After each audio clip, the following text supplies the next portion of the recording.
রাজনীতি তা নিশ্চয়ই বর্তমান সরকারের এখতিয়ার আমি এই কারণে বলছি যে বর্তমান সরকার অন্তর্বর্তীকালীন সরকার হলেও তা নিশ্চয়ই একটি বিশেষ দলের পারপাস সার্ভ করছে, অতএব বেআইনি সবকিছু তাদের এখতিয়ারের মধ্যে পড়তেই পারে।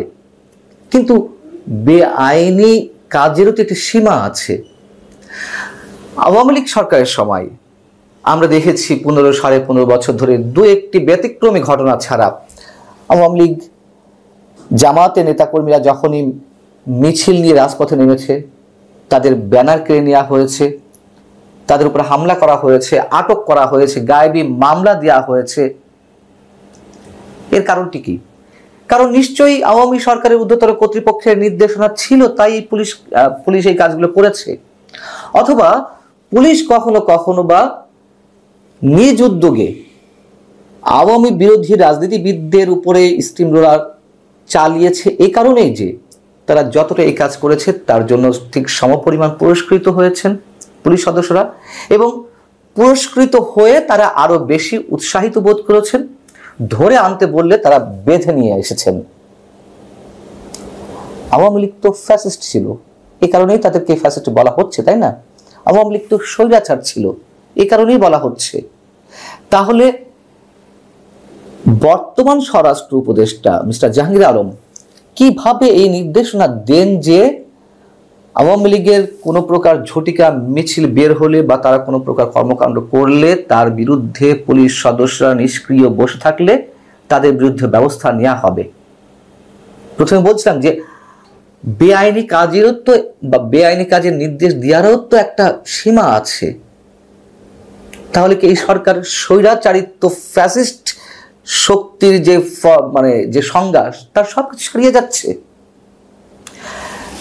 সম্প্রতি রাজধানীতে আওয়ামী লীগ বা এর বিভিন্ন অঙ্গ সংগঠনের ঝটিকা মিছিল বেড়ে গেছে এবং মিছিলে তাদের নেতাকর্মীদের অংশগ্রহণও দিন দিন বাড়ছে।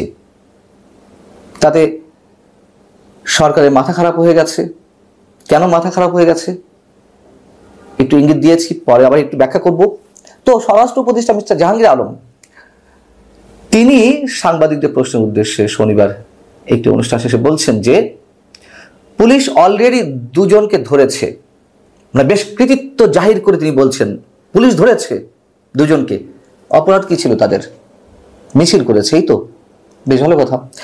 আওয়ামী লীগের কার্যক্রম ও ঝটিকা মিছিলের বিরুদ্ধে পুলিশের কোনো নিষ্ক্রিয়তা পেলে কঠোর ব্যবস্থা নেওয়া হবে। তারা যদি এইগুলো বা ঝটিকা মিছিল টাইপের কোনো কিছু ভালোভাবে কন্ট্রোল করতে না পারে তাহলে তাদের বিরুদ্ধে ব্যবস্থা নেওয়া হবে। আওয়ামী লীগ কি নিষিদ্ধ হয়েছে? আবারও সেই কথা বলি, সেই প্রশ্ন তুলি। আওয়ামী লীগ তো নিষিদ্ধ কোনো সংগঠন নয় যে এর নেতা কর্মীরাও নিষিদ্ধ হয়ে যাবেন। তাহলে আওয়ামী লীগের পক্ষে কেন কার্যক্রম চালাতে পারবে না? আমরা তো বারবার বলছি, আবারও বলতে হচ্ছে এই জন্য যে এই কথা না বললে আবার কেউ কেউ ট্যাগ লাগিয়ে দিবেন যে আমরা কারো না কারো পক্ষ হয়ে কথা বলছি। কারো না কারো পক্ষ হয়ে কথা বলি কিনা খোঁজ নিয়ে দেখুন আওয়ামী লীগ সরকারের সময় আমাদের মতন গুটি কয়েক মানুষ কি বলেছেন। তো এই যে স্বরাষ্ট্রমন্ত্রী নির্দেশ দিলেন আওয়ামী লীগ নিষিদ্ধ হওয়া না হওয়া সত্ত্বেও পুলিশ সমস্যা কমিশন কাজ করেছেন। পুলিশকে ধুয়ে মুছে ফ্রেশ করে তাদের মানসিকতা পরিবর্তন ঘটিয়ে কিভাবে পুলিশি ব্যবস্থার সংস্কার করা যায় এই জন্য, তাই না? পুলিশ সমস্যা কমিশনের পক্ষ থেকে এ ধরনের কোনো সুপারিশ কি আছে যে নিষিদ্ধ না হওয়া সত্ত্বেও যে কোনো দলের বিরুদ্ধে অ্যাকশন নেওয়া যাবে, পুলিশ অ্যাকশনে যেতে পারবে? এই যে বলা হয় যে পুলিশ তার মনোবল ফিরে পাচ্ছে না, পুলিশ কিভাবে মনোবল ফিরে পাবে? এ ধরনের একটা অন্যায় পুরোপুরি আইন বিরুদ্ধ একটি নির্দেশ যদি সরকারের পক্ষ দেয়া হয়ে থাকে পুলিশ কি করবে? সেই তো আওয়ামী পুলিশের চরিত্র ফিরে আসবে। এবং এই কাজগুলো কেন করা হচ্ছে আমরা খুব ভালো করেই বুঝি। এই সরকারকে টিকিয়ে রেখেছে ছাত্র সমন্বয়করা, সরকারের নিয়োগদাতা, প্রধান উপদেষ্টা নিয়োগদাতা ছাত্ররা। প্রধান উপদেষ্টা নিজের মুখে বলেন এগুলো তো আমাদের কথা না। অতএব তারা যে দাবি তুলে যাচ্ছে দিনের পর দিন যে আওয়ামী লীগকে নিষিদ্ধ করতে হবে, সরকারের পক্ষ থেকে সে কথা ইনিয়ে বিনিয়ে বলা হচ্ছে বা কার্যক্রমে দেখানো হচ্ছে। যেহেতু নিষিদ্ধ করতে পারছে না, কিছু একটা দিয়ে তো ছাত্র সমন্বয়কদের শান্ত রাখতে হবে, খুশি রাখতে হবে। অতএব আওয়ামী লীগকে রাজপথে নামতে দেওয়া যাবে না।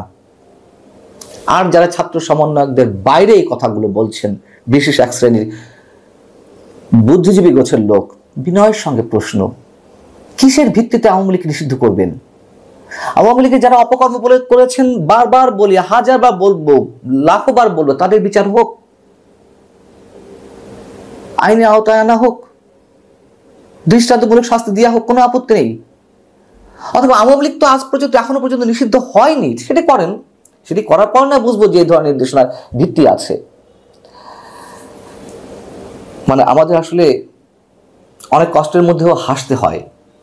5 আগস্টের আগে পরে যেসব পুলিশ সদস্য হত্যাকাণ্ডের শিকার হয়েছেন তাদের ক্ষেত্রে বলা হয় যে বিপ্লব করতে গেলে এগুলো করার দরকার আছে, এবং এই পুলিশ সদস্যরা তো জনগণের পুলিশ না, এগুলো তো আওয়ামী পুলিশ ছিল, আওয়ামী লীগের দালাল ছিল।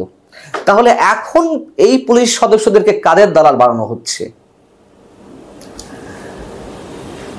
স্বরাষ্ট্র উপদেষ্টা পদ টিকে রাখতে হবে, সরকারের যেমন নিজের টিকে থাকতে হবে, তেমনি তার উপদেষ্টাদেরও টিকে থাকতে হবে। টিকে থাকতে হবে বিধায়ী উপদেষ্টাদের বিভিন্ন জনের মুখে আমরা বিভিন্ন ধরনের আপত্তিজনক মন্তব্য শুনছি। কিন্তু যারা একটু লিবারেল, যারা সত্য কথাটি মনের অজান্তে কখনো কখনো বলে ফেলছেন, তাদেরকে তো খেসারত দিতে হচ্ছে। তার চরম এক্সাম্পল তো এই বিষয়ে, এই আওয়ামী লীগ বিষয়ে তো একটি রয়েছেই।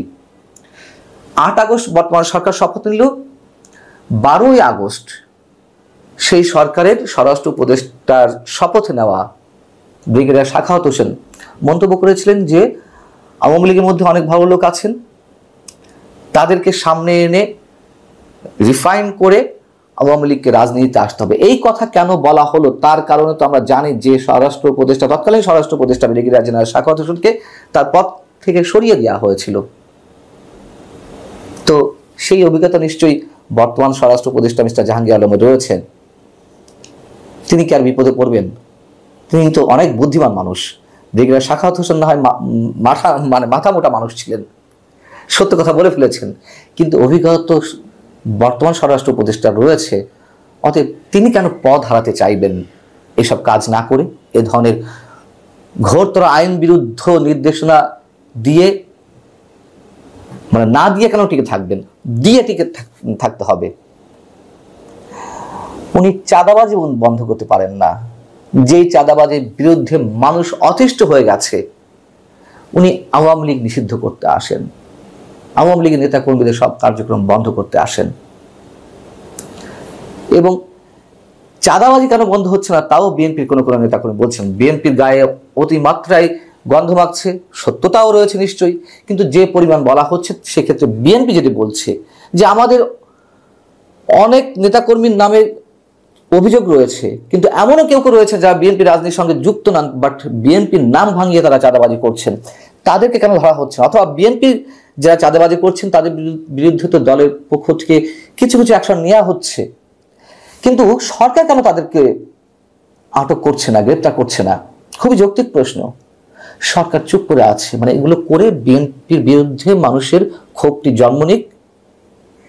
আর ছাত্ররা তো করছেই, যারা নতুন দল গঠন করেছে তাদের নেতাকর্মীরা করছে, তাদের বিরুদ্ধে কিছু করছে না, কিন্তু সবকিছু এসে বিএনপির গায়ে দোষ চাপানোর একটা প্রাণান্তকর চেষ্টা। জামাতও নিশ্চয়ই থেকে পিছিয়ে নেই। অতএব সবকিছু করা হচ্ছে একটা বিশেষ পক্ষকে খুশি করতে, সেই স্বৈরাচারী স্টাইল।